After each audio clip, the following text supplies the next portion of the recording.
عزیزای دلم، سلام میکنم خدمتتون.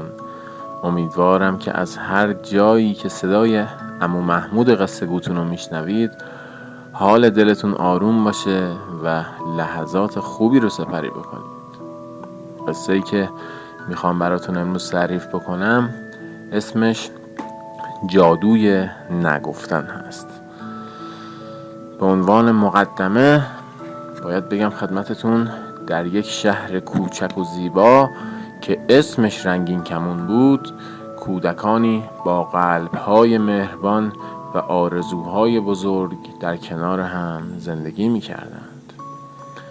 در این شهر یک دختر کوچک به نام مینا که همیشه از گفتن نه به دیگران می‌ترسید زندگی می‌کرد. او می‌خواست همه رو از خودش خوشحال بکنه، حتی اگه این کار به ضرر خودش تموم میشد. مینا عاشق گلهای رنگارنگ، پرنده‌های آوازخوان و داستانهای افسانه‌ای بود، اما هیچ وقت نتونست احساساتش رو بیان کنه. این داستان درباره سفر مینا برای یادگیری قدرت نگفتن است. یکی بود، یکی نبود. غیر از خدای مهربون هیچ کس نبود. مینای قصه ما هر روز با دوستاش توی پارک بازی میکرد. یه روز آفتابی او به پارک رفت و متوجه شد که بچه‌ها در حال یک بازی جدید به اسم دوست داشتنی ها هستند. سارا که یکی از دوستان نزدیک مینا بود بهش گفت مینا بیا با هم بازی بکنیم. این بازی خیلی سرگرم کننده است. اما مینا که در دلش احساس میکرد که این بازی اصلا نمیتونه براش لذت بخش باشه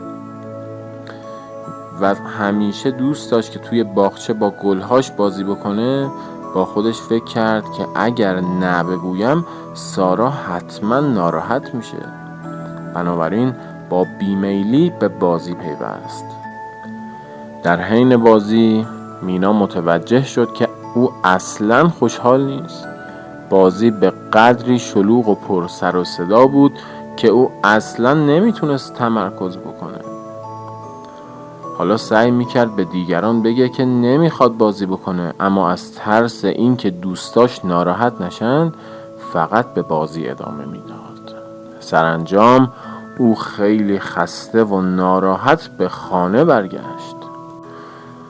مینا با چشمانی گریان به مادرش نگاه کرد و گفت مامان، چرا همیشه باید به خواسته های دیگران جواب مثبت بدم؟ مادرش با محبت و دلسوزی بهش نگاه کرد و گفت عزیزم، زندگی گاهی اوقات درباره نگفتن به چیزهایی است که برای تو خوشایند نیست. یاد بگیر که چگونه احساساتتو بیان کنی. گفتن نه به معنای بد بودن یا ناراحت کردن دیگران نیست. این کار میتونه به تو کمک بکنه که خودتو بهتر بشناسی. مینا تصمیم گرفت به دنبال راهی باشد که قدرت نگفتن رو یاد بگیره. روز بعد وقتی به پارک رفت متوجه بزرگ مردی با لباس رنگارنگ شد. توی اون پارک و اون محل او به نام بزرگمرد شناخته می شد و همیشه داستانهای جالبی برای بچه ها داشت. مینا بهش نزدیک شد و گفت بزرگمرد، میخوام یاد بگیرم که چطور میتونم به دیگران نه بگویم. همیشه میترسم که دوستانم ناراحت بشن. بزرگمرد با یک لبخند دلنشین پاسخ داد مینا، قدرت نگفتن جادویی دارد. بگذار تا یک داستان برایت تعریف کنم. و او شروع به روایت این داستان کرد.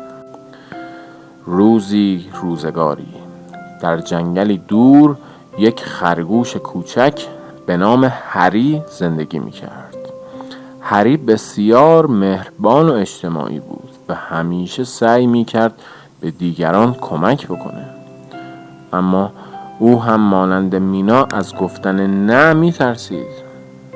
یه روز وقتی هری در حال جمع‌آوری هویج برای خودش بود، دوستش سنجاب به او گفت هری بیا با هم به کوه بریم و گردو جمع بکنیم.